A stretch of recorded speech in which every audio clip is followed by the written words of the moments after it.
The Invisible Man is Universal's latest attempt to modernize its collection of classic monster stories. In this version, a woman named Cecilia escapes her abusive boyfriend, but when her ex commits suicide and leaves her part of his fortune, Cecilia begins to suspect he might not be dead after all. In fact, she begins to believe she's being hunted by someone no one can see. So what does this new version of the Invisible Man bring to the table, and does it manage to conjure up any scares? All that and more coming up in the review.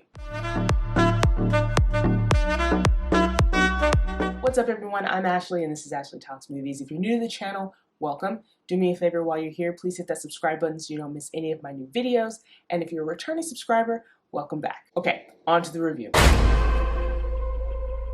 So this new version of The Invisible Man stars Elisabeth Moss, Aldis Hodge, Oliver Jackson-Cohen, and Storm Reid. And I have to say, I was pleasantly surprised that this movie was just as intense and suspenseful as the trailers made it out to be. Oh my goodness, I was on the edge of my seat almost the entire time in this movie. Almost the entire time, which is remarkable because it takes a lot to get me even the tiniest bit terrified. And this movie almost got there. Almost. The way this movie is able to build intensity is due mostly in part to how it uses sound and silence, particularly silence. There are so many moments in this movie where there's no sound, not even a score.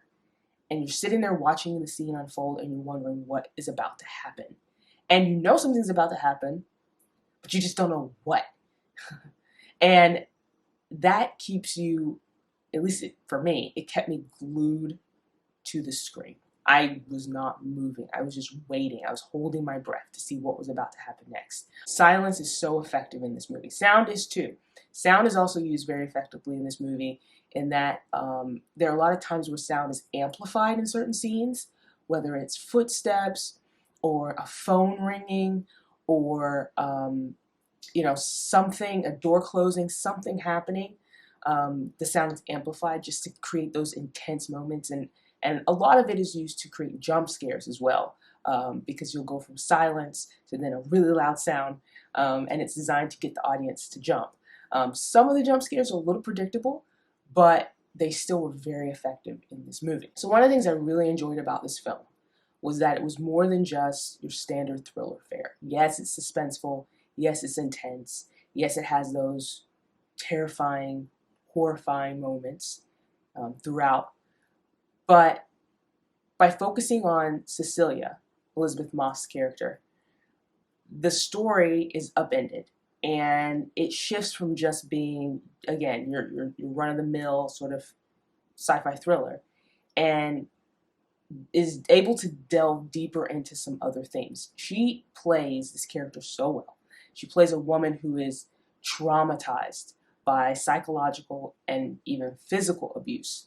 And so by focusing on her and changing up the story, you're able to give this movie a lot more depth. There's a lot more layers to this story, which I really appreciated. And it was able to give Moss a lot more to do with the character. I will say, towards the end, the movie starts to kind of go off the rails.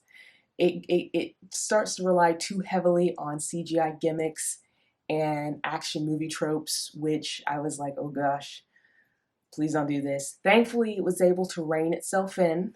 And so it wasn't enough, it wasn't distracting enough for me. I was still able to really enjoy this film. Overall, The Invisible Man is great. I enjoyed it. It's terrifying, it's suspenseful. I had a lot of fun with this movie. I was on the edge of my seat pretty much the entire time, as I mentioned before. I definitely recommend you go watch it. Go watch it. It's great. It's good. You'll definitely, I think, enjoy it. So that's it for my review. Let me know what you think about The Invisible Man in the comment section below. While you're here, please like this review and don't forget to hit that subscribe button.